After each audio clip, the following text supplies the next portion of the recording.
मातरम वंदे मातरम सुजलाम सफलाम मलजय शीतलाम सस्य श्यामलाम मातरम वंदे मातरम सुप्रज्योत्स्ना पुलकितयामिनी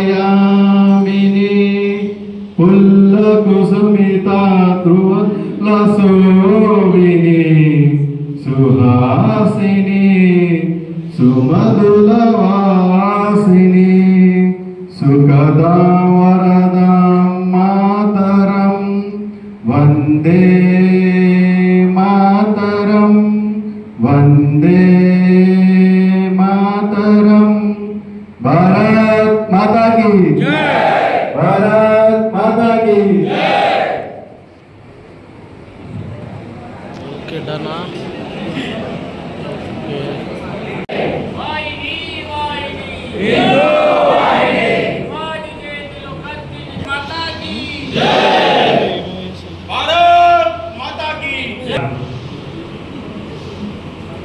विवेकानंद जन्म दिवस के अवसर पर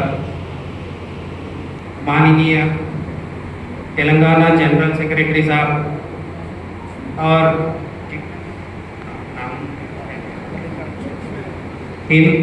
विश्व हिंदू परिषद पंडरीनाथ सर जी और मेरे आरएसएस कार्यकर्ता और भारतीय संस्कृति रक्षा फाउंडेशन के कार्यकर्ता और मेरे भाइयों, सर मैं हूँ कर्नाटक का, मेरा नाम विनोद शिर्के मराठा। मैं यहाँ पर अंबरपेट 6 नंबर पे करीब 15 साल से रहता हूँ। सर 2002 में आर्मी सिलेक्शन में कोर्स ऑफ इंजीनियर कोर में मैं सिलेक्शन हुआ।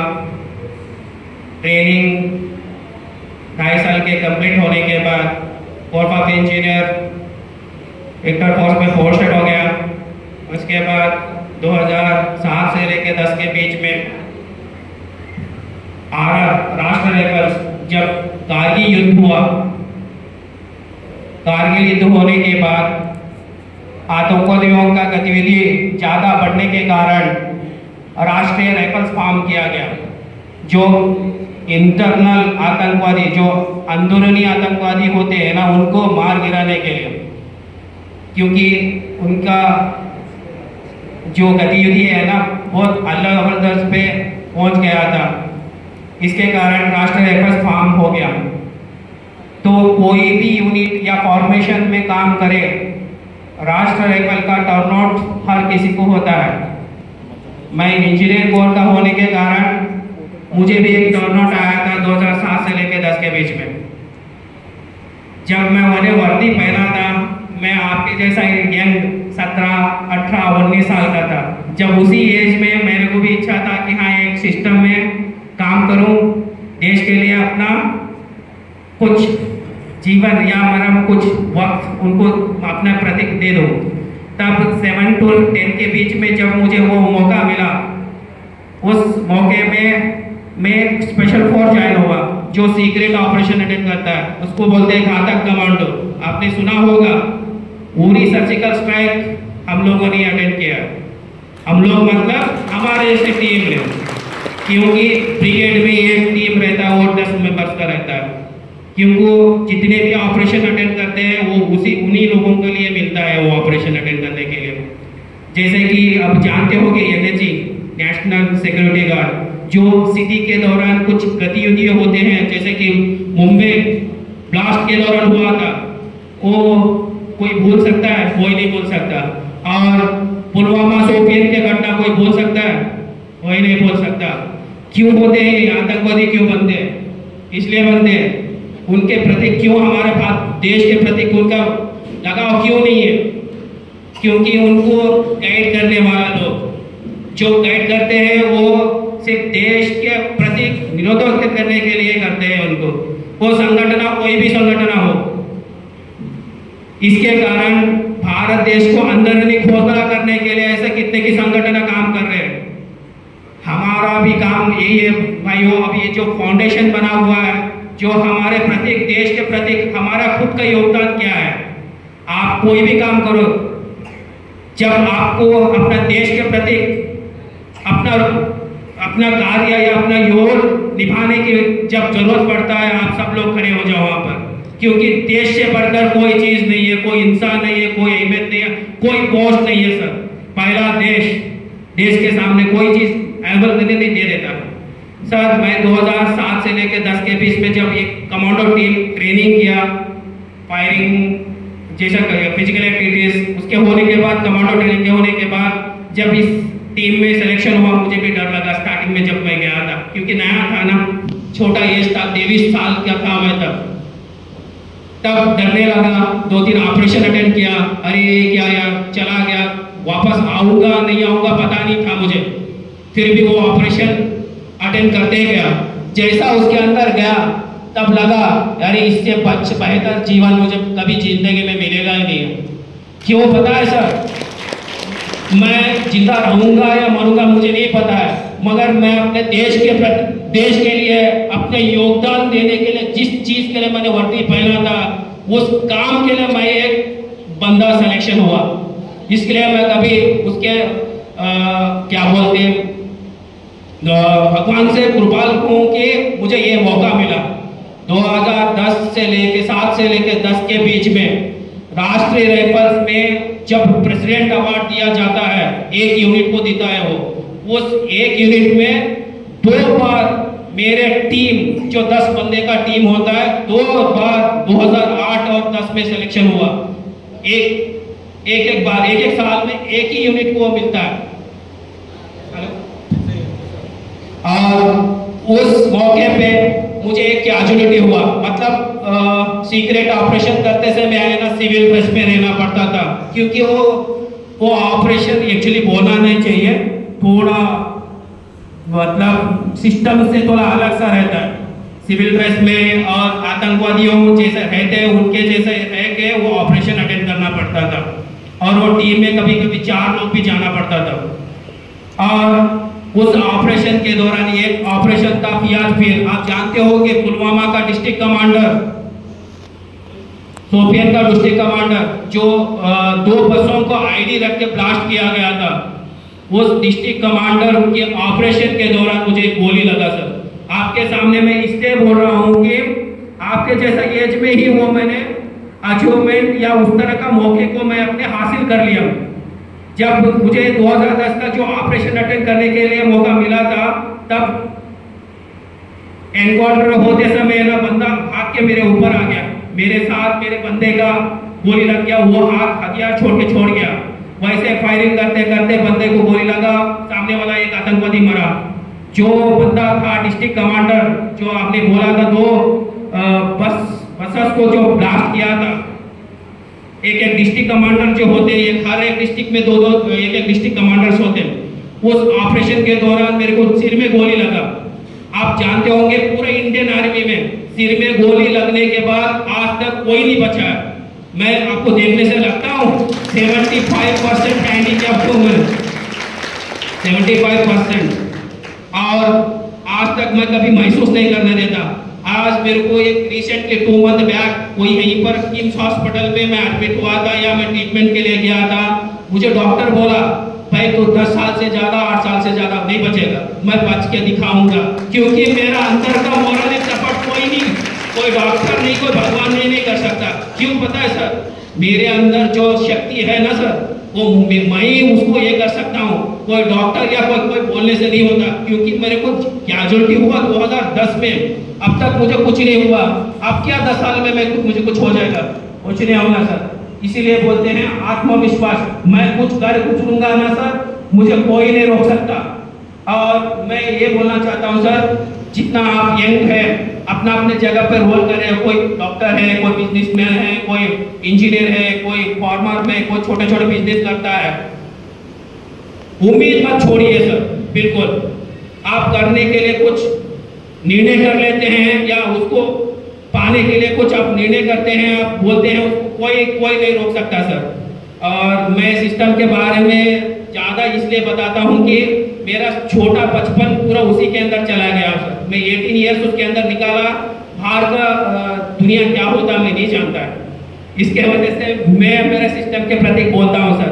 और नशे के बारे में सर, और मेरे को बोला गया था अभी नशा, जैसे बोलते होंगे कि ड्रग्स, शराब, देशी शराब और क्या बोलते हैं हेरोइन, और जितने भी ड्रग्स होते हैं जो नॉर्मल आपके जैसे लोगों को तो उस तरह का बड़े ड्रग्स तो आपको मिलते नहीं है। छोटा ड्रग्स होता है जैसे सिगरेट, नशीली चीजें जैसे कि शराब, देशी शराब, और जो क्या बोलते हैं उसको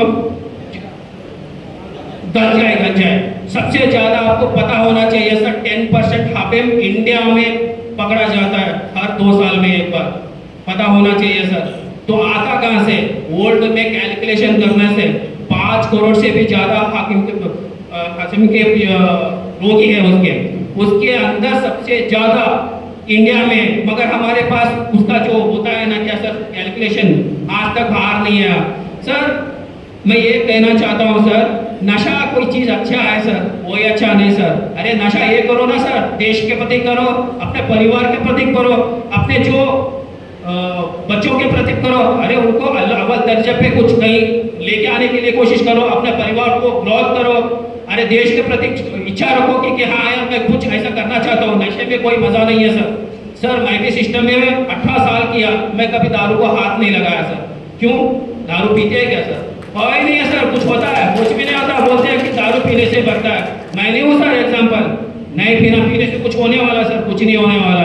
आपको पता होना चाहिए सर, सबसे ज्यादा दारू का जो केसेस आ रहा है यूपी, एमपी और कर्नाटक और हमारे अम्मा का गांव, राजस्थान नहीं, ये हमारा अम्मा का गांव पश्चिम बंगाल, और आपको पता होना चाहिए अभी तेलंगाना भी आने वाला है सर।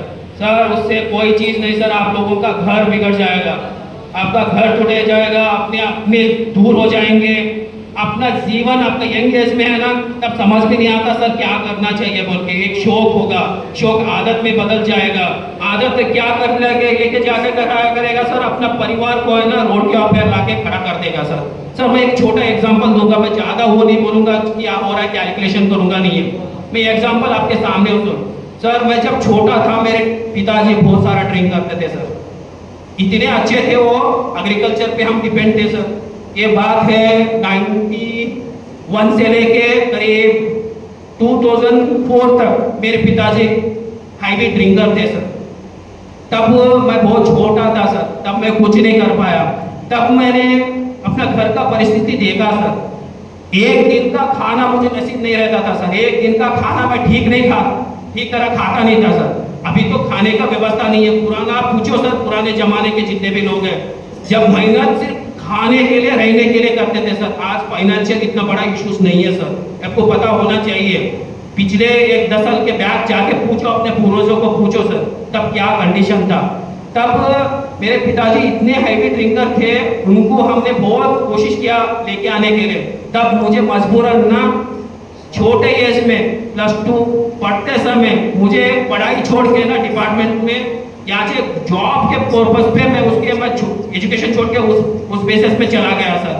आज के दिन मेरे पिता ही मुझे एग्जांपल है सर कि ये नशा चीज को मैं आज इस्तेमाल नहीं करता है, मतलब कुछ भी हो, सिगरेट हो, गुटखा हो या शराब हो और कुछ और दूसरे जितने भी गोली आते हैं, इंजेक्शन आते हैं, उस चीज़ का तो कोई मुझे कोई आदत नहीं है सर। तो मैं ये बोलना चाहता हूँ सर कि उस तरह फैमिली से मैं बाहर आ चुका हूँ सर, मैंने बहुत कष्ट दे चुका हूँ सर। मैं चाहता हूँ सर कि आपसे रिक्वेस्ट है, नशीली चीज़ कोई भी चीज़ आपके भविष्य के लिए या आपके हेल्थ के लिए या आपके परिवार के लिए कभी सही नहीं है सर। मैं एग्जाम्पल नहीं देना चाहता सर, कैलकुलेशन नहीं देना नहीं चाहता कि वहाँ पर इतना परसेंटेज है, इतना परसेंटेज है सर। हम जिस माहौल में रह रहे हैं उस माहौल में आपके साथ कोई फ्रेंड होगा, अरे आप उसको समझाओ, कोशिश करो उस चीज़ का अगर लग गया उसका हाथ मत छोड़ो, कोशिश करो उस लग से बाहर निकालने के लिए। इतने लोग हैं, आप सही बोल रहे हो सर, आप कुछ हेल्प करना चाहते हो ना, इस चीज के लिए करो सर। मैं सही बोलता हूँ सर, इससे आपको जो खुशी मिलेगी ना सर, बहुत मजादार होगा सर वो खुशी। तो आपके साथ किसी भी कोई भी आपके साथी हो या भाई हो, दोस्त हो, कोई रिश्तेदार हो, नशेली चीजों में अगर वो अपना जीवन खराब कर रहा है, कोशिश करो सर उसको बाहर निकालने के लिए, क्योंकि फर्स्ट नजदीक से बंदे होने वाले आप ही है सर, नजदीक रहने वाले आप ही है सर। उसको निकालने के लिए आप ही प्रयत्न करोगे 100%। मैं इतना तो जानता हूं सर कि मेरे पिताजी को हमको टाइम लगा निकालने के लिए, मगर उन्होंने बाहर आए, आज अच्छा जीवन बिता रहे सर। मेरे पिताजी खेत में काम करते, मस्त मजे में है सर सब लोग हम। सर धन्यवाद, सबको धन्यवाद सर, हमारे संघ संस्था के जिसने मुझे एक मौका दिया बात करने के लिए। और सर मैं रिक्वेस्ट करना चाहता हूँ सर, आप कोई भी डिपार्टमेंट में कहीं पर भी कोई अहदे पे काम करो सर, मैं एक कहना चाहता हूँ सर, आप निर्णय कर लिया मुझे कुछ करना है, 100% करोगे सर, 100%। एग्जाम्पल इसलिए नहीं दे रहा हूँ कि मेरे घर का कंडीशन खराब हुआ इसलिए मैं यहाँ पर आके खड़ा हो गया, इसलिए दे रहा हूँ कि जब मेरा घर का कंडीशन खराब हुआ तो मेरा गांव एक तहसील है सर, चिटकुप्पा बोल के गांव है, आप जानते होंगे सर, 150 साल 200 साल पुराने जमाने में व्यायामशाला होया करता था, सुना होगा सर व्यायामशाला, नहीं सुना है? सुनो सर, पुराने जमाने में व्यायामशाला हमारे गांव में है सर। व्यायामशाला मतलब एक्सरसाइज करने के लिए एक जगह रहता है सर, वहां पर जिम विम नहीं होता था सर उस जमाने में। पुराने लोग व्यायाम करते थे, आके एक्सरसाइज, कुश्ती, कुछ ऐसा इस तरह का कॉम्पिटिशन करते थे। वो संस्था को 20-25 साल पुराने लोग छोड़ने के बाद 3 साल में इसको पकड़ के ऊपर लाके खड़ा कर दिया सर। उस वक्त पॉलिटिकल का सपोर्ट लेके 97-98 में 1 लाख का जिम आइटम दिला दिया सर। मैं जब आर्मी में ज्वाइन हो गया, आगे शाके तो वो मेंटेन हो नहीं पाया, मगर वो व्यायामशाला को मैं बहुत छोटा था सर, मैं करता हूँ, मैं एक्सपेक्ट नहीं किया था, मैं करा सर 3 साल 3.5 साल उसको चलाया सर, अव्वल दर्जे पे। वो व्यायामशाला को ओनली व्यायामशाला ने नहीं सिखाया सर, जिसके पास जो टैलेंट था उस बंदे को यहाँ पर बुलाया। जितने मेरे एरिया में छोटे छोटे बच्चे हैं जिसको घर में पढ़ने के लिए मुश्किल है, वहाँ पर लाके लाइटिंग डाल के उनको कोचिंग के लिए मेरे जैसे एक बंदों को वहाँ इकट्ठा करके उसको कोचिंग दिला देता था सर, फ्री सर्विस सर। आपको पता होना चाहिए, फंक्शन हॉल है वहाँ पर अभी प्रेजेंट, वो function hall free of cost है सर, पूरा वो लोकेशन को ले। और वहाँ पर कोई भी काम होता है, मंदिर है, एक छोटा सा हनुमान मंदिर है, वहाँ पर जो भी एजुकेशन करना चाहता है, कोई आके उधर रहना चाहता है, वो भी फैसिलिटी वहाँ पर हम बना के रखा है सर, कोई पैसा नहीं लगता सर। सर हम कुछ करने के लिए खड़े हो गए ना सर, बहुत कुछ कर सकते हैं सर। हम ये नहीं चाहते कि अपना पर्सनल लाइफ छोड़ के वहाँ पर करो, कुछ वक्त आधा घंटा 1 घंटा आपके पास जो भी वक्त मिलेगा ना सर, इस तरह का संघ संस्था और इस तरह का जो भी होता है ना, आपको फाइनेंशियल नहीं बोल रहा सर, मोरल सपोर्ट आप प्रेजेंट रहने से काफी है सर, वो फंक्शन अव्वल दर्जे पे हो जाएगा सर। धन्यवाद। मुझे ज़्यादा तो उतना समझ में नहीं आया, जितना मुझे समझ है उतना बात किया।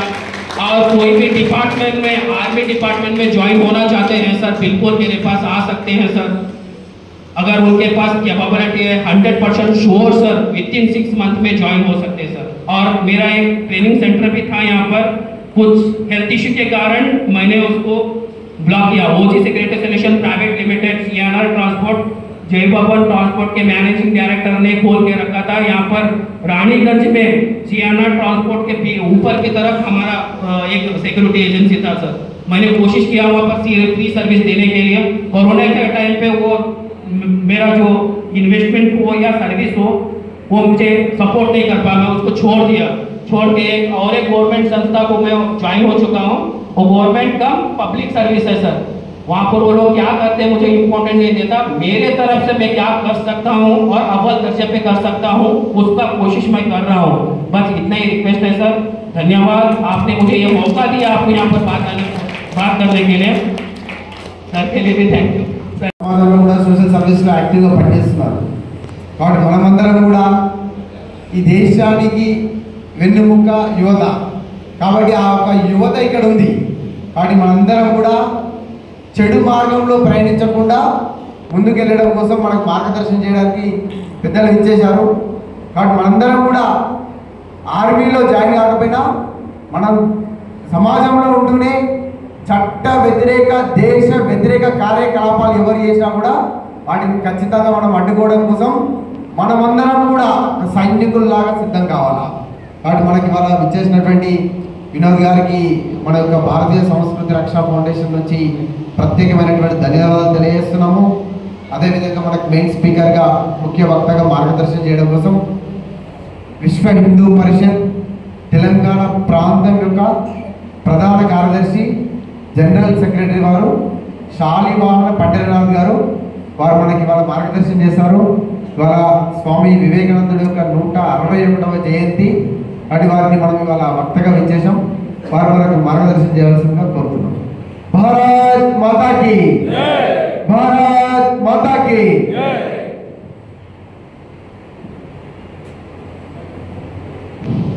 హరి ఓం। మనందరి దగ్గర అంటే అందరి దగ్గర ఎవరు ఒక్కరు కూడా మీరు మిరాయింపు లేకుండా ప్రతి ఒక్కరి దగ్గర ఒకటి ఉంటుంది, ఏంటది? దానికి సంబంధించిన సూచన ఇంతకుముందు చెప్పారు కాబట్టి సైలెంట్ మోడ్ పెట్టి ఉంటారు। అట్లానే మనం కూర్చున్న కుర్చీల్లో కాస్త నిటారు కూర్చుందాం, నడుము నిటారు వచ్చి కూర్చుందాం, మన తలను కిందికి పక్కకు చూడకుండా ముందుకు ఉంచే ప్రయత్నం చేద్దాం। నినాదాలు చెప్తాను, చెప్పాలి। మాతరం మాతరం వందే మాతరం, మాతరం మాతరం వందే మాతరం, నందా నందా వివేకానంద, నందా నందా వివేకానంద, జై జై మాతా భారత్ మాతా, జై జై మాతా భారత్ మాతా। ఇప్పుడు ఇంకొక నినాదిద్దాం। ఇప్పుడు ప్రస్తుతము దేశము ప్రపంచంలో నినదిస్తున్నటువంటి నినాదం జై శ్రీరామ్ అంటే మీరు అందరూ జై జై శ్రీరామ్ చెప్పాలి।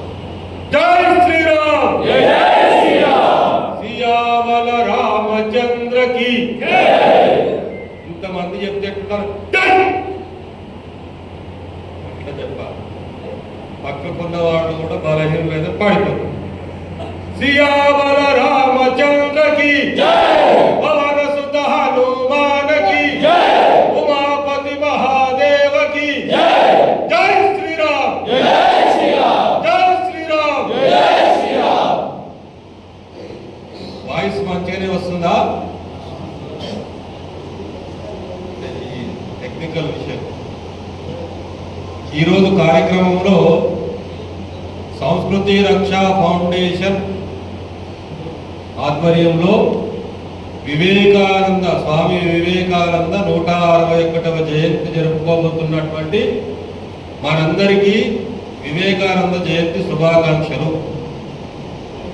అట్లానే ఇంకొక సంతోషించదగ్గ విషయం ఏమిటంటే హిందూ వాహిని అనేటటువంటి ఒక ధర్మరక్షా సంస్థ ఈరోజే వివేకానంద జయంతి రోజే ఆవిర్భవించినటువంటి సందర్భంగా మీ అందరికీ శుభాకాంక్షలు, స్వాగతం, నమస్కార్, జై శ్రీరామ్। వేదిక పైన ఉన్నటువంటి శ్రీ వాసుజీ, మల్లికార్జున్జీ, వినోద్ కుమార్ గారు, పవన్ గారు వివేకానందుడిని ప్రేరణగా తీసుకొని ఈ కార్యక్రమంలో విచ్చేసినటువంటి యువ విభాగము, అతిథులు, రక్షణ, రకరకాల ఎవరు వచ్చినా విచ్చేసిన ఈ కార్యక్రమం అందరికీ కూడా ఈ స్వామి వివేకానంద జయంత్యోత్సవ శుభాకాంక్షలు। అయితే ప్రారంభంలోనే చెప్పినట్టుగా మనందరి చేతుల్లో ఒకటి ఉంది. ఇది ఈ మధ్య కాలంలో 10 సంవత్సరాల నుండి ఈ సాంకేతిక సాధన వచ్చింది. అంతకు ముందైతే ఇది లేదు. అయితే ఏ దాంట్లో అయినా ఒక మైనస్ ప్లస్ ఉంటుంది. అది ల్యాప్టాప్ కావచ్చు, కంప్యూటర్ కావచ్చు, మొబైల్ కావచ్చు, కరెంట్ కావచ్చు, ఇంకేదైనా నీళ్ళైనా సరే ఇంకోటైనా పంచభూతాలు ఉన్నటువంటివి కూడా అంతే. మనం సద్వినియోగపరుచుకుంటే పాజిటివ్ ఎనర్జీ మనకి ఇస్తుంది, దుర్వినియోగం చేసుకుంటే చేస్తుంది. కరెంటు ద్వారా అన్ని రకాల సాధనాలు చేసుకోవచ్చు. దాన్ని వికృతి చేసుకుంటూ ఉపయోగిస్తే ఇంకోడన చనిపోతాడు, వాడన చనిపోతాడు, కరెంట్ శాఖలు వస్తుంది, ఎట్లా కొట్టి. అట్లానే పంచభూతాల విషయం కూడా అంతే. నీటిని కానీ ప్రకృతిని కానీ మనం సద్వినియోగం సరిగ్గా చేసుకుంటే సద్వినియోగం, లేకుంటే తుఫాన్లు, భూకంపాలు, అగ్నిగోళాలు ఇవన్నీ వస్తుంటాయి. కాబట్టి సమస్యలు అనేటటువంటివి ఎప్పుడైనా ఉంటాయి. కృతయుగంతో మొదలుకుంటే కలియుగం వరకు సమస్యలు అనేటటువంటి ఎప్పుడైనా ఉంటాయి. అంటే ధర్మము అధర్మం అనేది ఉంటుంది.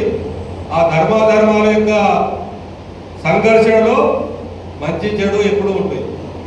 ఉదాహరణ త్రేతాయుగంలో చూసుకుంటే రాముడు ఉంటే రాక్షసులు కూడా ఉన్నారు, నిందలు వేసేవాళ్ళు కూడా ఉన్నారు, దాన్ని భరించేవాళ్ళు కూడా ఉన్నారు. దాన్ని భరించకుండా రాజ్యం అనేటటువంటి రాజు ఏం చేయాలనే విషయాలు కూడా మనకు త్రేతాయుగం, రామాయణము లేకుంటే రామరాజ్య పరిపాలనలో ఉన్నటువంటి సంఘటన మనకు కనిపిస్తున్నాయి. సరే, ఈరోజు వివేకానంద జయంతి సందర్భంగా కలిశాం కాబట్టి వివేకానందుడి జీవితము, దాంట్లో వచ్చినటువంటి విషయాలు కేవలం వివేకానందుడి కథనే మనం చెప్పుకుంటూ సీరియల్గా ఏమి చెప్పుకోము.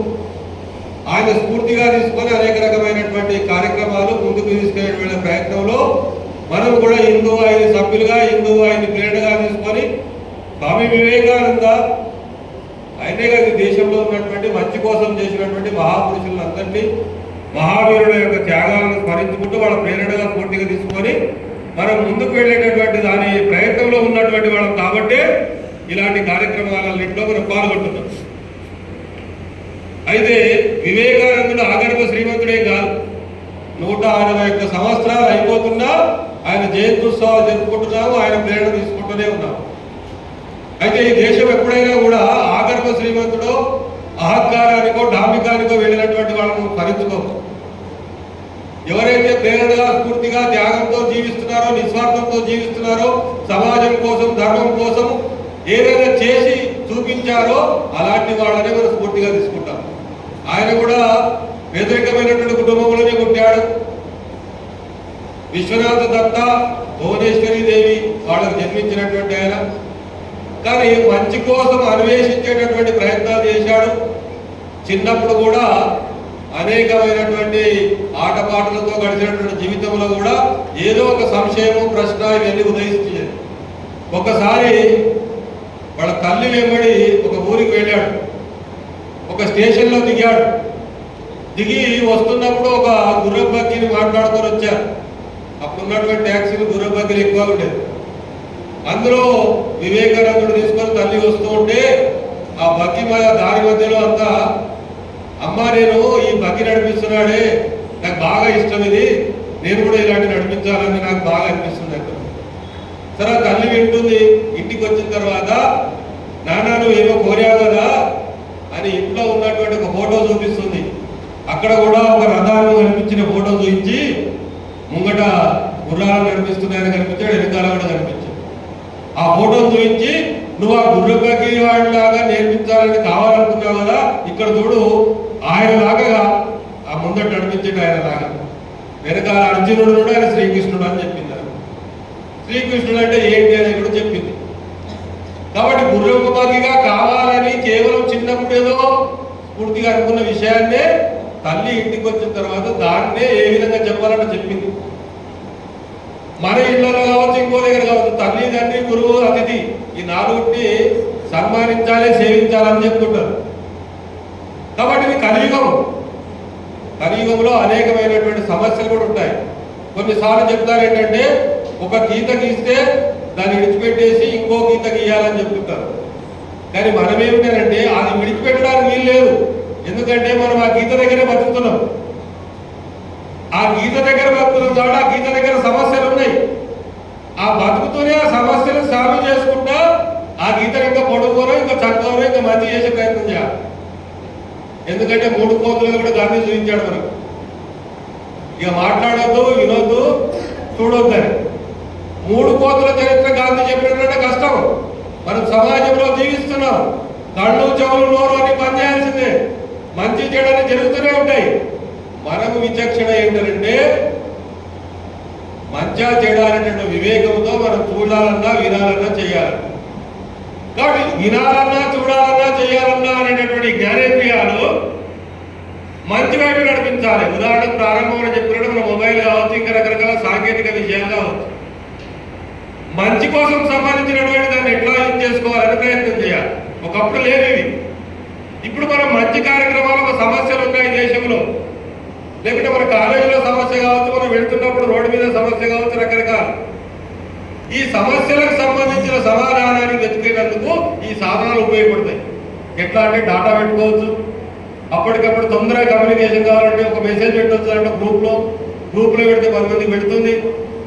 ఇలా మంచి నడవడిగా మంచి కార్యక్రమాలకు ఉపయోగించుకుంటున్నటువంటి సమయంలో కూడా కొద్దిమంది దీన్ని విడగొట్టే ప్రయత్నం కూడా చేస్తారు. ఎందుకనంటే మంచి అనేది తొందరగా అనుకోదు మనిషికి. ఏంద్రా వాడు ఏదో అంటున్నాడు, అలా పెడుతున్నా పోతావా, ఇక్కడ రా అంటే అది తొందరగా అనిపిస్తుంది. ఆడ ఏమొస్తుందా ఇక్కడ రా అంటే అది బాగా అనిపిస్తుంది. కాబట్టి ఎప్పుడైనా ఏది పాజిటివ్, ఏది నెగిటివ్, ఎందుకు అనేటటువంటి గ్రహించుకొని అది వెళ్ళడానికే మన వివేకం. మన వివేకానందుడికి కూడా చిన్నప్పటి పేరేమిటి, నరేంద్రుడు. ఈ వివేకంతో ఆలోచించి క్వశ్చన్ చేసి వచ్చాడు కాబట్టి వివేకుడు అయ్యాడు. ఏం క్వశ్చన్ చేసిండు? భగవంతుడు అంటాడు, కంకర్ శంకర్ అంటుంటాం. ఈ దేశంలో ఏదో చెప్తూ వింటుంటాము. మరి అలాంటి కంకర్ శంకర్ అణువణువులో భగవంతుడు అంటున్నారు. ఈ భగవంతుడు ఎక్కడున్నాడు, ఎవరు చూశారు, ఎట్లా ఉన్నాడు, ఏం చేస్తాడు అని ఈ క్వశ్చన్స్ ఆయనకు వచ్చేది. ఆ క్వశ్చన్స్ అన్నింటి అందరికి అడిగి వెళ్ళాడు. కొద్దిమంది దగ్గరికి వెళ్ళాడు, బాగా సాధన చేస్తున్నాడు, నువ్వు చూసావా, దేవుడు ఉన్నాడా, ఎట్లా ఉన్నాడు, ఏం చూసావా?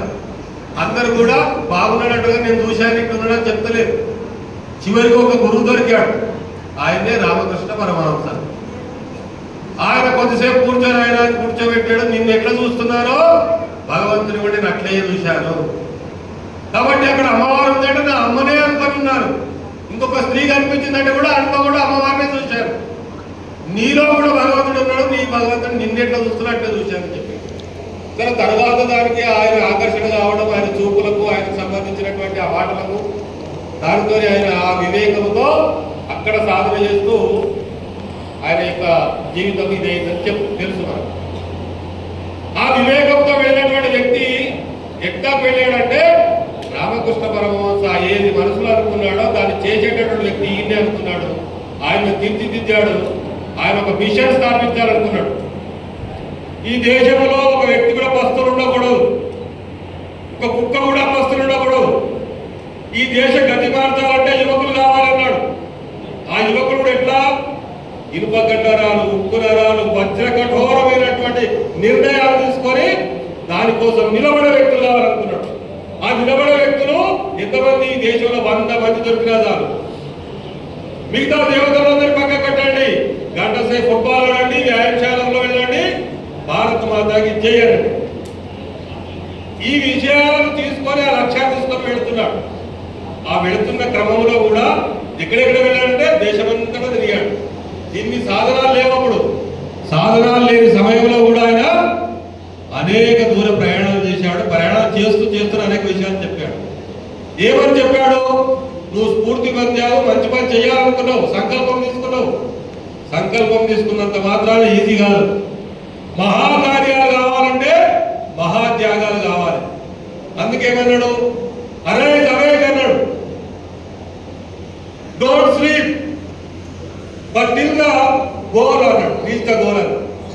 అంటే ఒక మంచి గోల్ లక్ష్యం పెట్టుకో, ఆ లక్ష్యం చేయడం ద్వారా విశ్రమించదు. దానికి ఒక యోచన చేసుకో, ప్రణాళిక చేసుకో, ఒక్క అడుగుతో ముందు ప్రారంభించాలి. 100 అడుగుల లక్ష్యంలో ఉంది, మొదటి అడుగు ఎందుకు ఇది ఒక్కటే కదా అంటే అక్కడే ఉంటుంది. ఎంత 100 అడుగులు కావచ్చు, 7 అడుగుల ప్రయాణం కావచ్చు, ఒకటో అడుగుతోనే ప్రారంభమవుతుంది అని చెప్పాడు. కాబట్టి మహాకార్యాలు కావాలంటే మహాత్యాగాలు చేయాలి. లక్ష్యం ఎన్ని అడుగులు పెట్టుకున్నా మొదటి అడుగు పడాల్సిందే. కాబట్టి కొన్ని మాటలు మాటలు కోటలు దాటుతాయి కానీ కాలు గడపదాడదని చెప్తుంటారు. ఇంకా కొద్దిమంది విషయంలో హాస్యంగా ఉన్న ఒక ఆయన అడిగితే ఏమన్నాడంటే నాకు సమయమే లేదు సార్ అన్నాడు. ఏ పని చేయాలని టైం కావాలి. టైం ఏమిటి మరి? బయటికి వెళ్ళి కొనుక్కొచ్చేది కాదు, అందరికి అంతే టైం ఉంటుంది. అందరికి 24 గంటల సమయమే ఉంటుంది. పుల్లారెడ్డికైనా పూరి గుడిసెలు ఉంటానికైనా నువ్వు పొడుగుకుంటావా, అడ్డకుంటావా, నల్లకుంటావా, తెల్లకుంటావా, చదువుకుంటావా, చదువులేకనా, ఆడనా, మగనా, వీటిలో తేడా ఉండొచ్చు. సమయం మాత్రం అందరికి అంతే ఉంటుంది. కానీ 10 పనులు చేసేవాడు 11 పనులు చేయగలుగుతాడు. ఏమి చేయగలవాడు, ఏది చేయడు. ఒక ఆయన అడిగాడట, అన్న నువ్వు కొంచెం టైం ఇవ్వాలని ఆడికి పోదామంటే నాకెక్కడ టైం ఉందండి, లేచి ఆకలే కానీ తింటే నిద్ర వస్తుందని చెప్పినాడు. కాబట్టి లేచి ఆకలే కానీ తింటే నిద్ర వచ్చినటువంటి వాడు టైం ఏడుంది. మరి చెప్పొచ్చేది ఏంటంటే సమయం అందరికి అంతే ఉంటుంది. చెయ్యాలనుకున్న స్ఫూర్తి పొందిన తర్వాత కూడా ఒక లక్ష్యాన్ని నిర్ణయించుకోవాలి. ఆ నిర్ణయించుకున్న లక్ష్యానికి వెళ్ళాలనుకుంటే ఒక్కొక్క అడుగు చేసుకుంటూ వెళ్ళాలి. వెళుతున్న క్రమంలో ఆటంకాలు వస్తాయి, సమస్యలు వస్తాయి. ఆ సమస్యలు అనేటటువంటి ఈరోజు మన డ్రగ్స్ కావచ్చు, ఇంకొక రకమైనటువంటిది కావచ్చు, గంజాయి కావచ్చు, మాఫియా కావచ్చు, చెడు వైపున వెళ్ళే ప్రయత్నాలు కావచ్చు, లవ్ జిహాద్ లాంటివి కొన్ని జరుగుతున్నాయి. కొన్ని మత మార్పులకు సంబంధించి జరుగుతున్నాయి. ఒక రోడ్డు వైపు అప్పుడప్పుడే రాడు పెట్టేస్తాడు, కలరేస్తాడు, పట్టేస్తున్నాడు. ఇంకొక వైపు ఏమో ఇలాంటి మత మార్పులు, లవ్ జిహాదులు, రకరకాల ప్రయత్నాలు జరుగుతున్నాయి. కానీ ఒక వ్యక్తికి సహాయం చేయాలన్నా, ఒక సమస్యను నిలబడి ఛేదించాలన్నా ఒక వ్యక్తి అయితే చేయలేడు. 10 మంది కలిస్తే ఆయన 1000 రూపాయల సహాయమో లేకపోతే ఇంకొక వస్తు సహాయం చేయాలంటే 10 మంది కలిస్తే 50 రూపాయలు 100 రూపాయలు వేసుకుంటూ చేయొచ్చు. ఒక సమస్యను సాల్వ్ చేయాలి ఒక్కడికంటే కూడా 10 మంది కలిసి నువ్వు ఆయుధం పట్టుకున్నా లేకున్నా సరే వందే మాతరం భారత్ మాతకి చేయాలి గట్టిగా 10 మంది అనుకోండి, ఆ గట్టితనంలోనే పారిపోతాడు.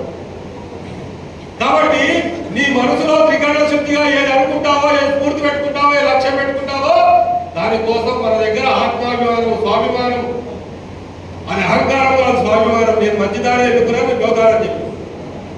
కాబట్టి కొంతమంది నామోషిగా ఉన్నారు. తన పేరు చెప్పుకోవడానికి కూడా నామోషి, ఒక పాట చెప్పాలన్నా నామోషి, ఒక జయగానం చెప్పాలన్నా నామోషి.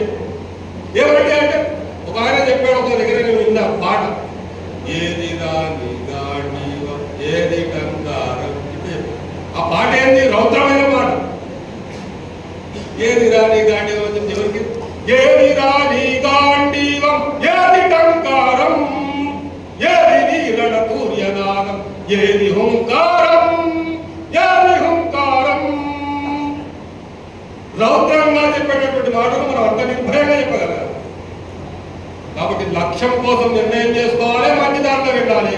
వెళ్తున్నప్పుడు సమస్యలు వస్తాయి, సమస్యలకు సమాధానం చెప్పాలి. సహాయం చేసేటటువంటి దానికి సలహా చేయడం కానీ. ఈ రోజుల్లో ప్రపంచంలో ఉన్నటువంటి వాళ్ళు ఏంటంటే యువత ఏ దేశంలో ఎక్కువగా ఉంటారో వాళ్ళు కూడా ఆ యువత మంచి మార్గంలో వెళ్ళేటటువంటి యువత ఎక్కడ ఉంటారో ఆ యువత ఆ దేశం బాగుపడుతుందని చెప్తారు. కాబట్టి ఆ యువత మంచి వైపు మార్గం వెళ్ళాలంటే రకరకాల సమస్యలు ఉంటాయి, మనం విడదీసే ప్రయత్నాలు కూడా చేస్తుంటారు.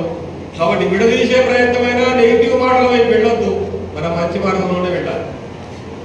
ఇంకొకటి చాలాసార్లు చూడండి, మీరు యువత ఉన్నారు కాబట్టి నేను గుర్తు చేస్తున్నాను. బక్రీద్ కానీ రంజాన్ కానీ వచ్చిందంటే మనం ఆ 4 వీలర్ కావచ్చు, 2 వీలర్ కావచ్చు, పంక్చర్ అయితే ఎక్కడ చేసుకోవాలో క్వశ్చన్ మార్క్ ఉంటుంది. అంటే అంతగా మనకు స్వంత పనుల విషయంలో ఎక్కడ మనం ఆధారపడుతున్నాం చూడండి.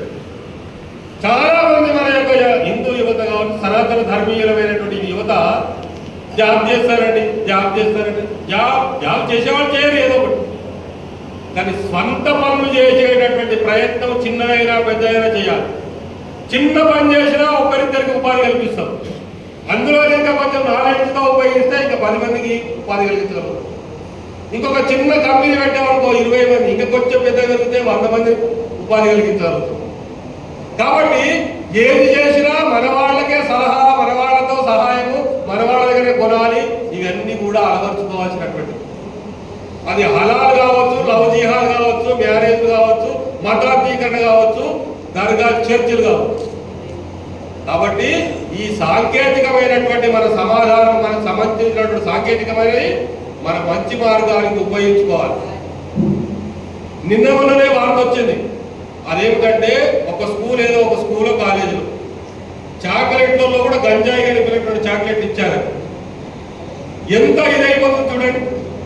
కాబట్టి వీటన్నిటి మీద ఏమిటంటే మన మీదనంటే మన దేశభక్తులుగా ఆలోచించే హిందూ వాహిని, బజరంగ దళ్ ఇలాంటి పేర్లు ఉన్న వాళ్ళే ఈ రోజులో దేశం కోసం ధర్మం కోసం ఆలోచించి నడుస్తున్నటువంటి యువత కనిపిస్తున్నారు.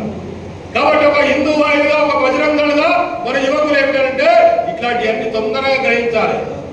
ఈ సాంకేతికమైన నైపుణ్యంతో తొందరగా సమాచారం అందించుకోవాలి. అవసరమైతే దీనికి ఏం చేద్దాం వెంటనే స్పందించాలి.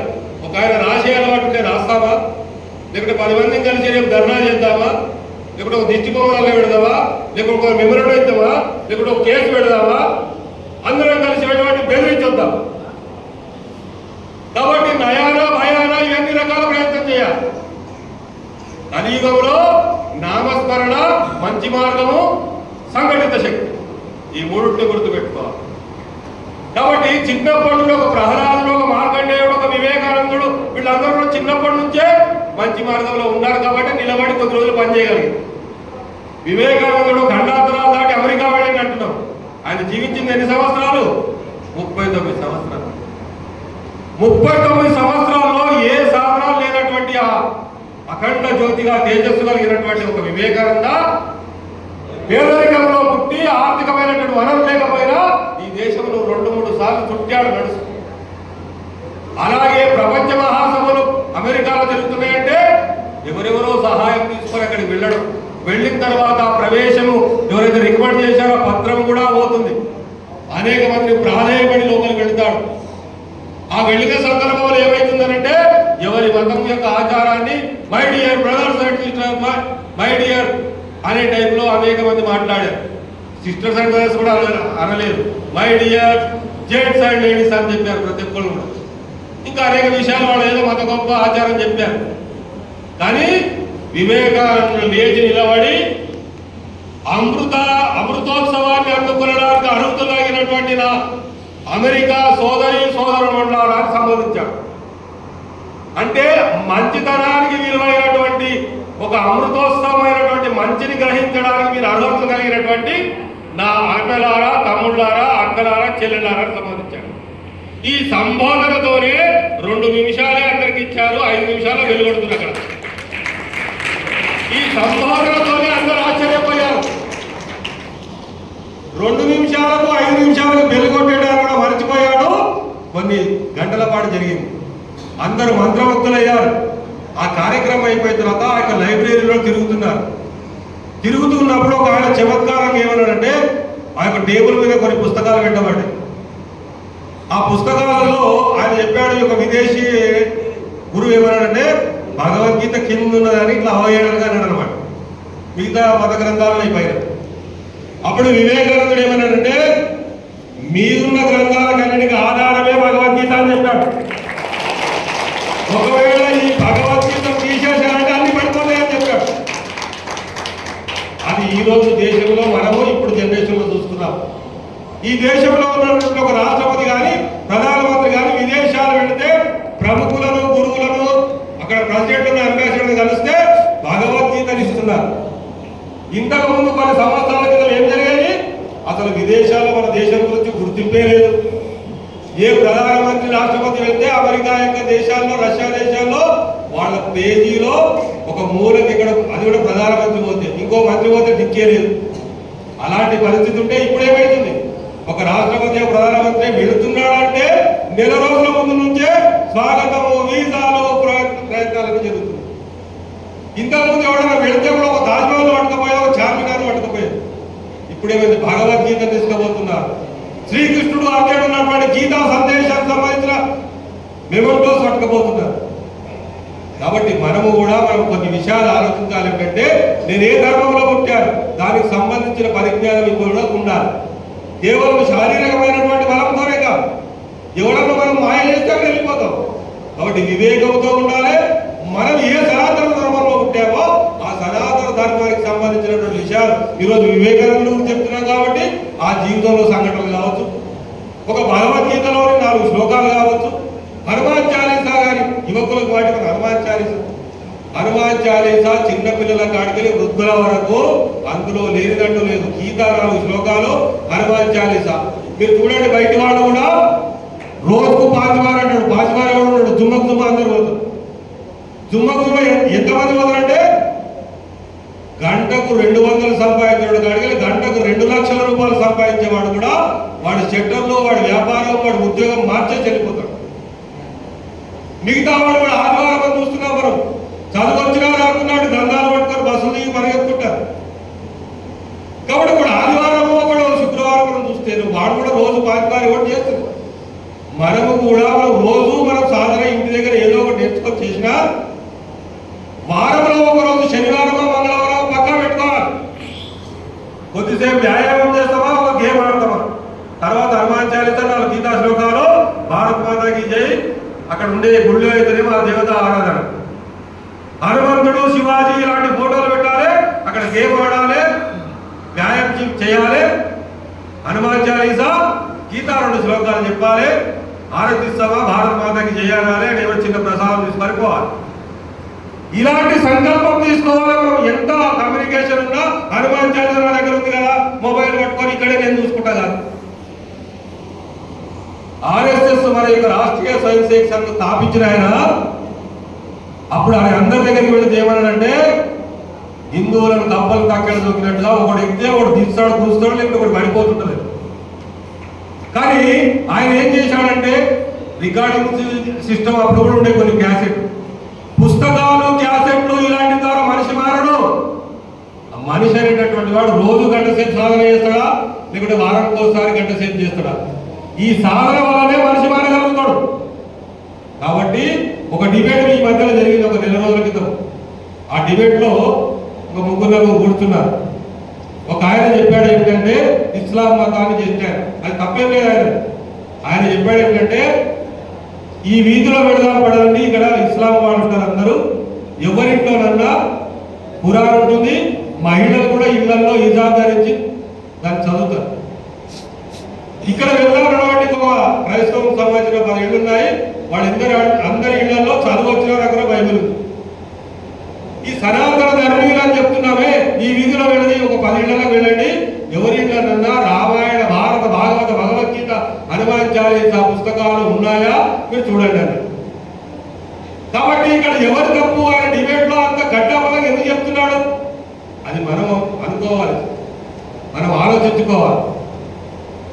కాబట్టి ఒక గురువు గారు చెప్పారు ఏంటంటే, నీ ఇంట్లో ఉన్నటువంటి పూజా గదిలో రామాయణ, భారత, భాగవత, భగవద్గీత, చాలీసాలు మన పూజా మందిరంలో పెడితే నువ్వు చదవకున్నా సరే అది కనీసం పెట్టి ఉంచితే కూడా నీ ఇంట్లో ఏ ఇంట్లో పెడతావో ఆ ఇంట్లో రాబోయే వంశంలో దాన్ని ఆరితేరేటటువంటి జ్ఞానవంతుడు పుడతాడట.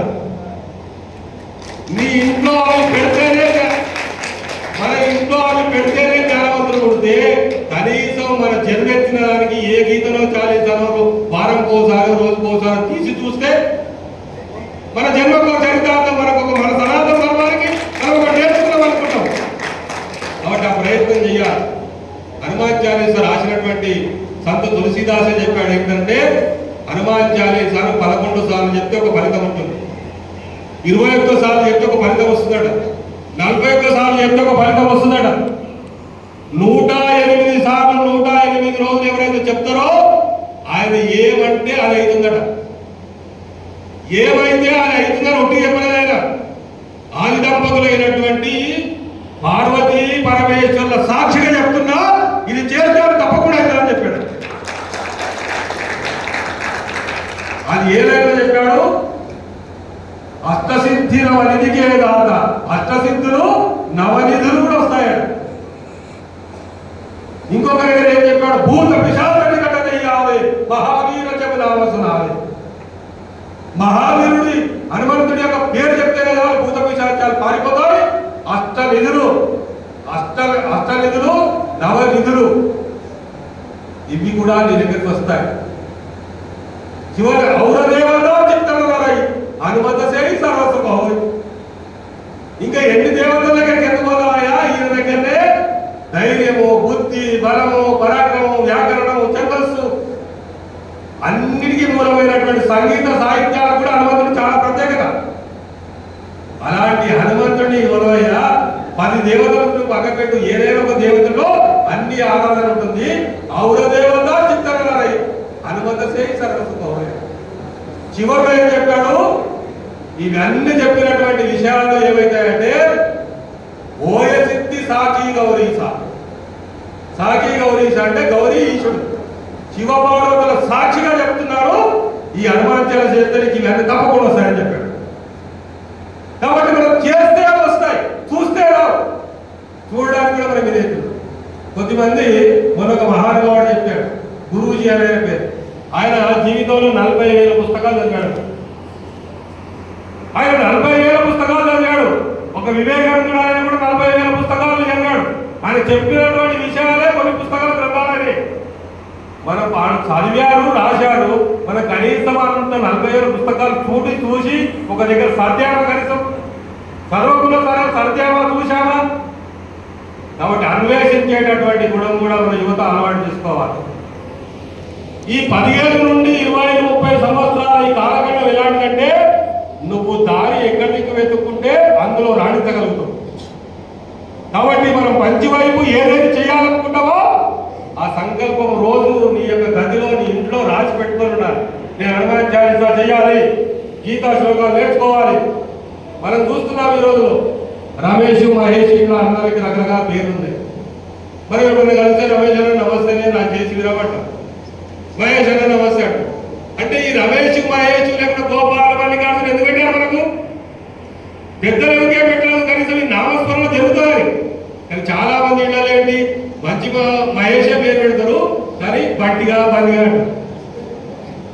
అరే వాడి పేరు మంచిగా ఉండాలని పెట్టే కదా, ఆ పేరే వలకడం వల్ల వాడికి మంచి జరుగుతుంది, నీకు మంచి జరుగుతుంది. ఎందుకంటే మహేష్ అనుట్లా నువ్వు మహేషుడిని ఇన్నిసార్లు తలుస్తావు, ఆ మహేష్ కూడా మంచి జరుగుతుంది. బండిగా ఇంటిగా ఏంటి ఏమొస్తుంది?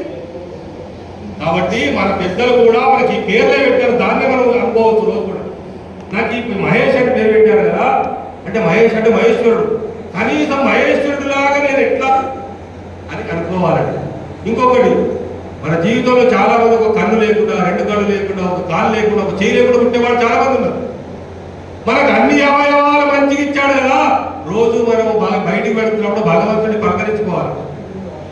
అందుకనే మనం మహేష్ అన్న నమస్తే, పవన్ అన్న నమస్తే అని అంటున్నాం. ఇక్కడ మన మనుషులకే నమస్తే అన్నట్టు పేరు పెట్టేప్పుడు భగవంతుడికి కూడా ఏంటంటే బయటికి వెళ్ళేటప్పుడు ఆయనకు ఒక శ్లోకం చెప్పిపోతే ఆయన పలకరించినట్టుగా. ఒక అమ్మవారిని పలకరించిపోతాం అనుకో, సర్వమంగళ అంగళ్యే శివే సర్వార్థ సాధికే చరణ్యే త్రయంబకే గౌరీ నారాయణీ నమోస్తుతే అని చెప్పిపోతే అమ్మవారిని పలకరించినట్టు. కర్పూర గౌరం కరుణావతారం సంసారసారం భుజగేంద్రహారం సదా వసంతం హృదయారవిందే భవం భవామి సైతం నమామి. ఈ చిన్న 4 శ్లోక, ఈ 4 లైన్లు చెప్పిపోతే శివుడికి దండం పెట్టాడు. వక్రతుండ మహాకాయ సూర్యకోటి సమప్రభా నిర్విఘ్నం కురువే దేవ సర్వకాలేషు సర్వదా అంటే గణేశుడి పలకరించిపోయినట్టుగా. వసుదేవ సుతం దేవం తం సజాడమురమర్ధనం దేవకీ పరమానందం కృష్ణం వందే జగద్గురు అని పోయితే కృష్ణుని పలకరించిపోయినట్టుగా. కాబట్టి ప్రపంచ దేశాలన్నీ కూడా చూస్తున్నాం మనం. బయటంతా చర్చిలు అనుకుంటున్నారు, ఇస్కాన్ వాళ్ళు, జగ్గి వాసుదేవ్ బాబా, పండిత్ రవిశంకర్ కావచ్చు, రకరకాల యొక్క గురువులందరూ కూడా ఆ సంస్థలు ఆ చర్చిల వెలువడి తీసుకొని తండోపతండాలుగా చేరిపోతున్నారు. నువ్వు యువత ఫ్యాషన్ చేయాలనుకుంటున్నావు, ఆ ఫ్యాషన్కి మనకు శ్రీకృష్ణుడే పెద్ద.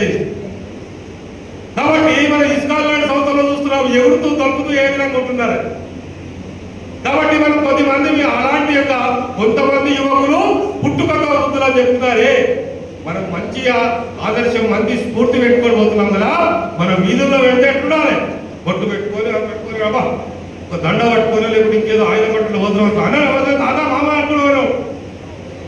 అందరు ఎంత రిసీవ్ అవుతుంది అంటే నీ మంచి మార్గంలోనే నీ వైబ్రేషన్స్ వస్తుంటాయి. నువ్వు మంచి మార్గంలో వెళ్ళే నీ పలకరింపులో వైబ్రేషన్స్ వస్తాయి. నువ్వు నడిచే నడకలో పరివర్తన వస్తుంది. ఎప్పుడు వస్తుంది? ఈ సాధన సంకల్పం కొన్ని చేయాలని పెట్టుకోవాలి లక్ష్యం, ఆ లక్ష్యం ద్వారా వస్తాయి.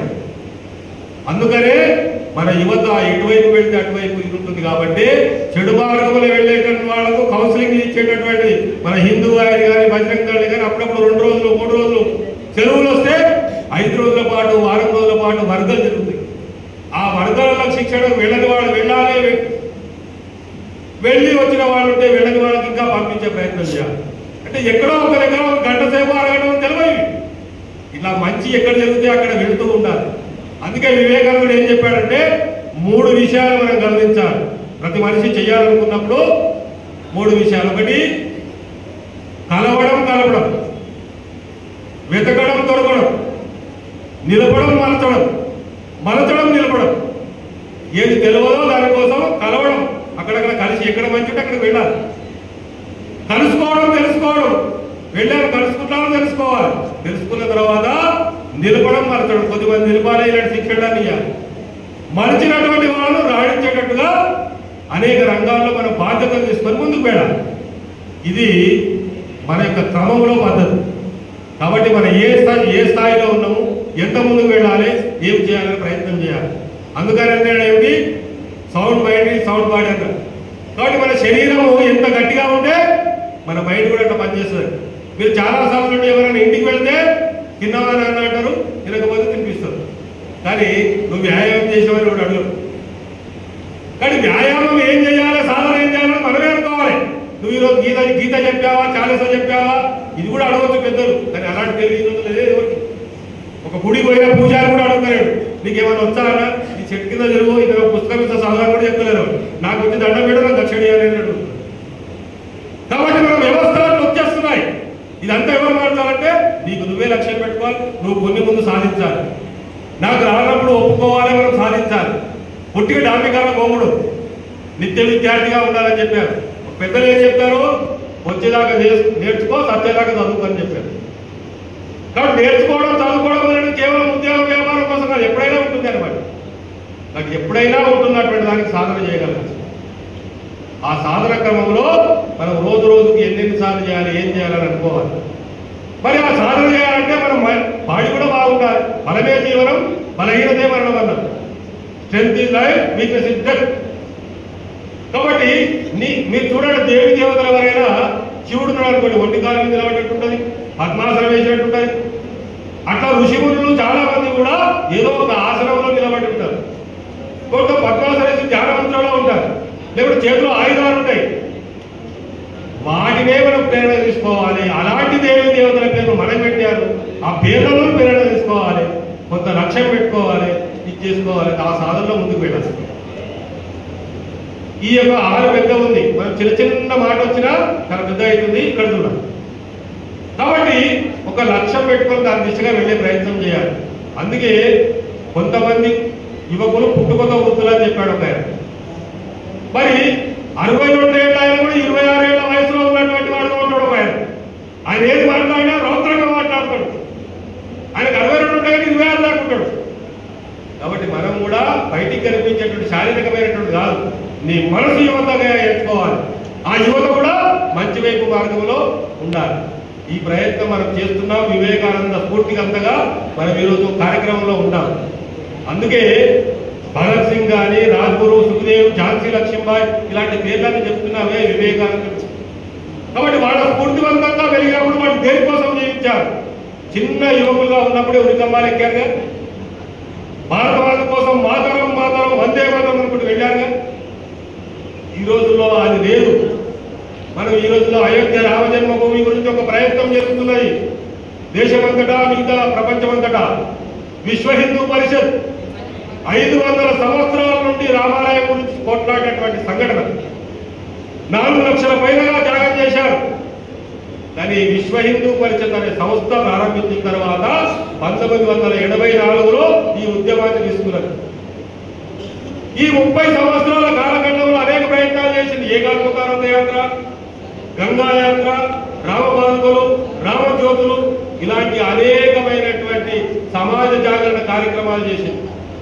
ఆ కార్యక్రమాల్లో భాగంగా కరసేవ అనేటటువంటి నిర్ణయం చేసింది. శిలా పూజ అయింది. దాని తర్వాత కరసేవ 1990లో ఎప్పుడు నిర్ణయం చేశారు, కుంభమేళలో మఠాధిపతులు, పీఠాధిపతులు, ధర్మాచార్యులు కలిసి చేశారు ఏంటంటే దేవోత్థాన ఏకాదశి అక్టోబర్ 30 11:36 ఆ ముహూర్తానికి అయోధ్యలో కలిసి వేయాలని. దానికంటే 6 నెలల ముందు నుంచి ఇక్కడ ఉన్నటువంటి ఎవరందరూ ప్రయత్నం చేశారు.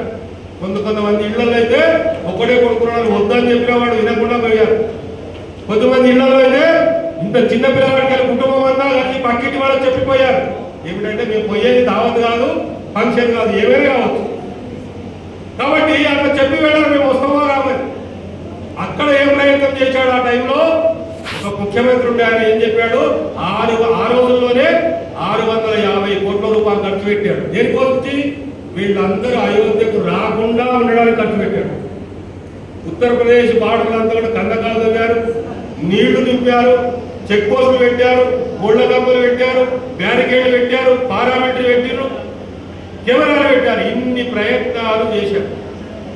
ఈ చేస్తున్న క్రమం మనం ముందే తెలిసింది కాబట్టి వెళ్ళేటటువంటి మొదటి యాత్రలో వెళ్ళేటువంటి కరసేవకులు అంతకంటే వారం రోజుల ముందే ప్రయత్నం చేశారు. వెళ్ళి ఊళ్ళో తిరిగారు. జై శ్రీరామ్ అని బ్యాడ్జీలు వచ్చింది. ఎందుకంటే ఈ తరం వాళ్ళకి తెలియదు అది ముఖ్యం. అంటే కాషాయ కండవలు వేసుకున్నారు, కాషాయ బ్యాగులు వేసుకున్నారు. ప్రతి ఇంటికి అయోధ్య నుండి జ్యోతిని అందించారు. రూపాయి, 5 రూపాయలు, 10 రూపాయలు తీసుకున్నారు. అట్లా అనేక మంది ఆవాల గోపాల వద్ద వెళ్ళిండ్రు. తప్పించుకున్న వాడు చెరుకు తోటలకి అక్కడికి ఇక్కడికి వెళ్ళారు. ప్రతి ఊరు కూడా నైని లాంటి జైలు అయితే ఎప్పుడో నిండిపోయాయి, మహిళల జైలు కూడా నిండిపోయాయి. అప్పుడు ప్రతి ఊళ్ళో ఒక స్కూలు, కాలేజీ, యూనివర్సిటీ ఉంటే అది కూడా చేయలేదు. ఎప్పుడైతే అరెస్ట్ అయ్యారో జై శ్రీరామ్ బ్యాడ్జీలు అన్ని బయటికి తీశారు, ఊర్లు తిరిగి ప్రచారం చేశారు. ఆ సమయానికి రాగానే ఇన్ని రకాల దాన్ని తప్పించుకొని కూడా ఆ అఖాడాలకు వచ్చారు. ఆ సమయానికి ఆ గుమ్మటాల పైకి వెళ్ళి భగవత్ ధ్వజాన్ని ఎగిరేశారు. ఆ ఎగిరేసిన క్రమమే జై శ్రీరామ్, జై శ్రీరామ్. అలాంటి ప్రయత్నం మొదటిసారి. అప్పుడు ప్రపంచం యొక్క మీడియా అంతా కూడా అయోధ్య వైపు చూసింది.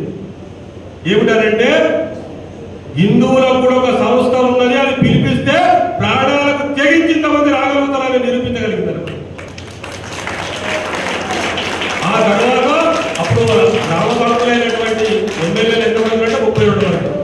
ఆ 32 మంది కూడా అరెస్ట్ అయ్యి మేము ఉన్న జైల్లో ఉన్నారు. తర్వాత అక్కడ ప్రభుత్వం పడిపోయింది. 91లో ఎన్నికలు వచ్చాయి.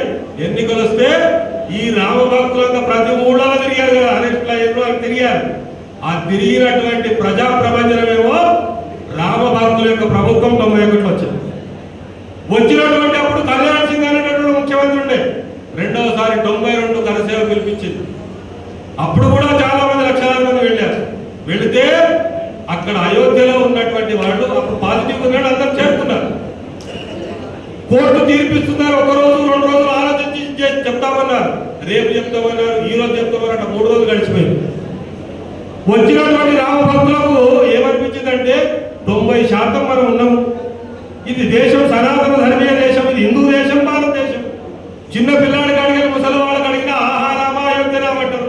దీనికి ఎవడో సాక్ష్యం చెప్పాలి, ఈ రోజు రేపు ఏంటిది అని కోపోద్రికులైనటువంటి రామభక్తులు ఏం ఆయుధాలు తీసుకోపోలే, జై శ్రీరామ్ అని నినదించినటువంటి ఆ లక్షలాది మంది భక్తులు ఒక్క పెళ్లుగా భుజాలను చేతులతో కొడితే 500 సంవత్సరాల క్రితం కట్టడము 5 గంటల్లో మైదానం అయిపోయింది. రామనాథం కూర్చోబెట్టారు. శ్రీరామ్ జయరామ్, జై జయరామ్.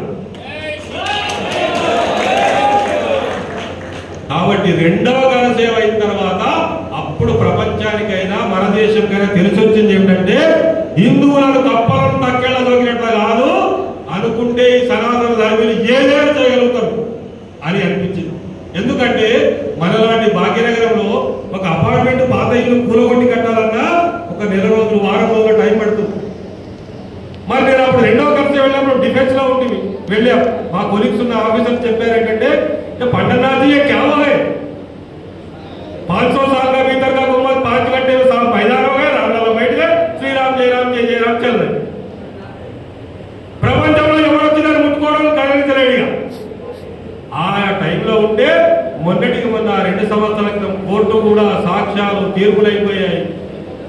సంవత్సరాల క్రితం దాని భూమి పూజ జరిగింది. ప్రధానమంత్రి, ధర్మాధిపతులు అందరూ వచ్చారు. 1 సంవత్సరంలో ఇప్పుడు ఏమైంది, 3 అంతస్తుల యొక్క ఆ రామ మందిరము పూర్తిగా వస్తున్నది. ఆ మొదటి అంతస్తులో రాములలా యొక్క ప్రతిష్టాపన రేపు జనవరి 22వ తేదీ నాడు రాములలాను ప్రతిష్ఠించబోతున్నారు.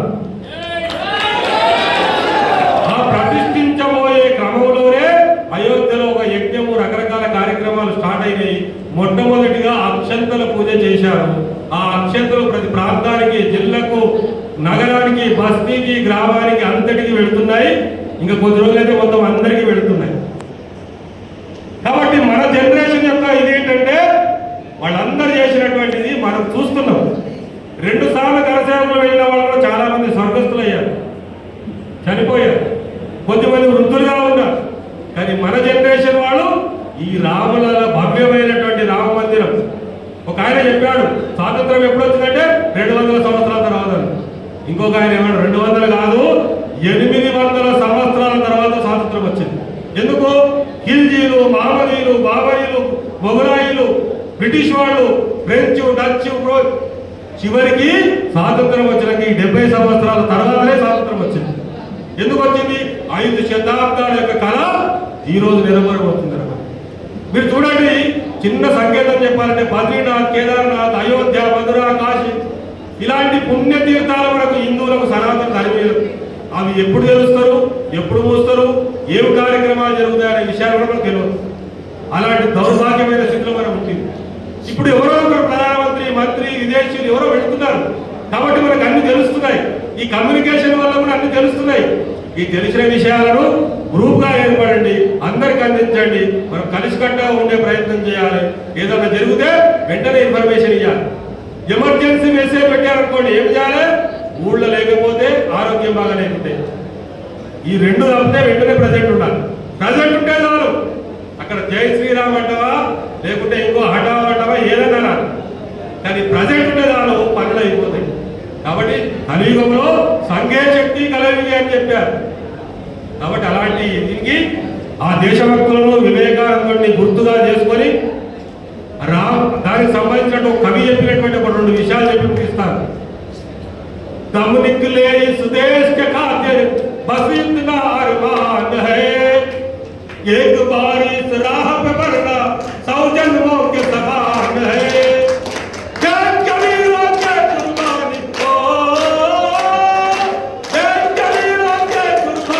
अपना खून भी खोला, माहे रंग दे बसंती चोला, माहे रंग दे बसंती चोला, मेरा रंग दे बसंती चोला, मेरा रंग दे बसंती चोला, माहे रंग दे बसंती चोला, माहे रंग दे बसंती चोला। मातरम मातरम ఇంకొక కవి చెప్పినటువంటి విషయాన్ని గుర్తు చేసి ముగిస్తారు. అదేమిటంటే 5 శతాబ్దాల కళ నెరవేరబోతున్న వేళ ఇప్పటికీ కూడా చాలా మందిని ఒక వ్రతము, ఒక దీక్ష, నోము లేక ఉన్నారు. దేశంలో రామ మందిరం అయ్యేంత వరకు చెప్పులు వేసుకోము అని దీక్షలు ఉన్న వాళ్ళు దేశంలో ఉన్నారు. ఇప్పటికీ ఒక పూటనే భోజనం చేస్తామన్న వాళ్ళు కూడా చాలా మంది ఉన్నారు. గడ్డం గీసుకోకుండా ఉన్న వాళ్ళు చాలా మంది ఉన్నారు. అంటే అనేక దీక్ష, వ్రత, నోముల యొక్క పంట ఇది. 5 శతాబ్దాల నోముల వ్రతం యొక్క పంట ఇది. కాబట్టి ఈ నోముల విషయంలో కూడా ఆ రాముడు, రామాలయం, రాముడి గురించి చెప్పేటప్పుడు ఏమన్నారంటే ఒక కవి, అందరినీ దరి చేర్చు మహారాజువే, ఆ దరిని చేర్చుమని అడుగుతున్నావే, అందరినీ దరి చేర్చు మహారాజువే, ఆ దరిని చేర్చుమని అడుగుతున్నావే, నువ్వు దాటలేక కాదులే రామయ్య తండ్రి, మగు దరి చేర్చగా వచ్చావా రామయ్య తండ్రి, రామయ్య తండ్రి, ఓ రామయ్య తండ్రి, మా నోములన్నీ పండినాయి రామయ్య తండ్రి, మా స్వామి వంటి నీవేలే రామయ్య తండ్రి, నీ కాళ్ళు దుమ్ము సోకిరాయి ఆడది అయినాదంట, నావ మీద కాలెడితే ఏమవుతావు తంట, నా కాళ్ళు దుమ్ము సోకిరాయి ఆడది అయినాదంట, నావ మీద కాలెడితే ఏమవుతావు తంట, దయచేసి ఒక్కసారి కాళ్ళు కడగని మంట, దయచేసి ఒక్క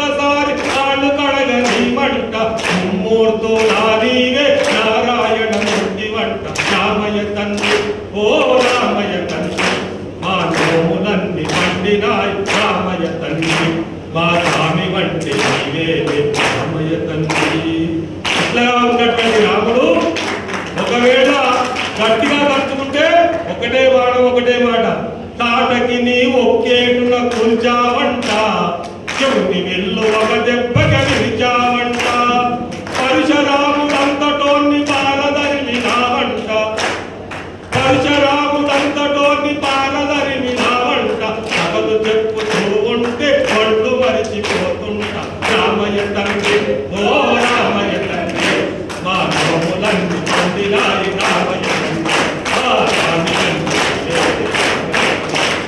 రామయ్య తండ్రి ఓ రామయ్య తండ్రి మా నోములన్నీ పొందినాయి రామయ్య తండ్రి మా స్వామి వంటి